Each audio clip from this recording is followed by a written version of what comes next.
Kita ke kasus seorang istri Ustadz di Bekasi, Jawa Barat yang tega menghujami belasan tusukan pisau kepada putranya sendiri yang baru berusia 5 tahun hingga tewas. Dari pemeriksaan sementara, tersangka diduga mengidap skizofrenia. Namun hal ini justru diragukan kebenarannya oleh ahli psikolog forensik. Dan berikut laporannya dalam ulas kasus.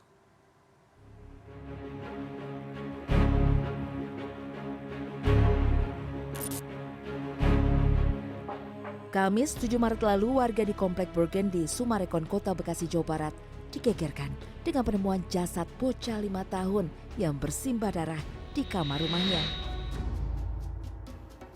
Abdullah Al-Mubarak Salim tewas akibat belasan tusukan pisau.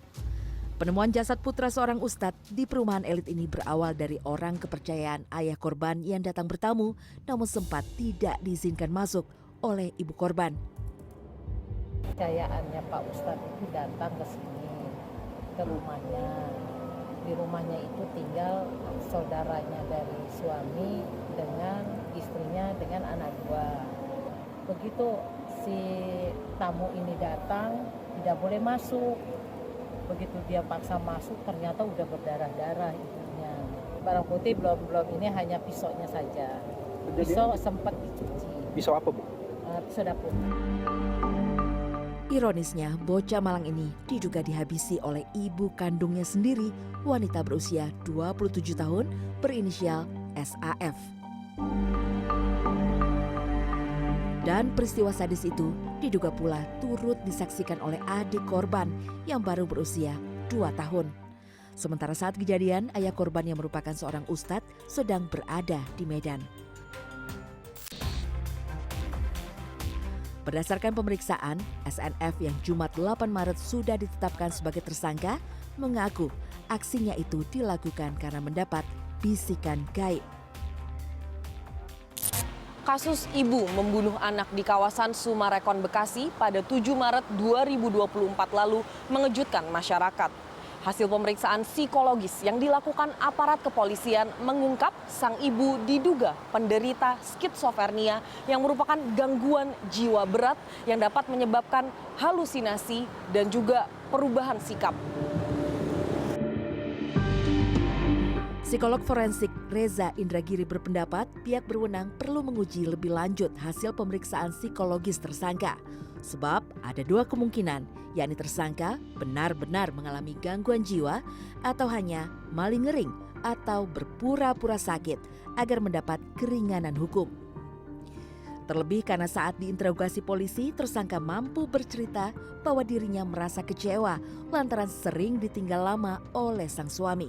Komentar saya adalah, kalau kemudian tersangka bisa memberikan penjelasan seutuh itu tentang kondisi batinnya, tentang sebab musabab munculnya kekecewaan, dan adanya proses pengalihan target dari target utama yaitu suami ke target pengganti yaitu anak-anak, maka saya pertanyakan ke Polres Metro Bekasi Kota, skizofrenianya di mana? Orang skizofrenia saya yakini tidak mungkin bisa menceritakan sebuah peristiwa secara relatif utuh semacam itu, karena dia akan meracau kemana-mana. Saat ini adik korban sudah diserahkan Komisi Perlindungan Anak Daerah Kota Bekasi dan Polres Metro Bekasi kepada pihak keluarga dan juga ayahnya pada Sabtu 9 Maret lalu.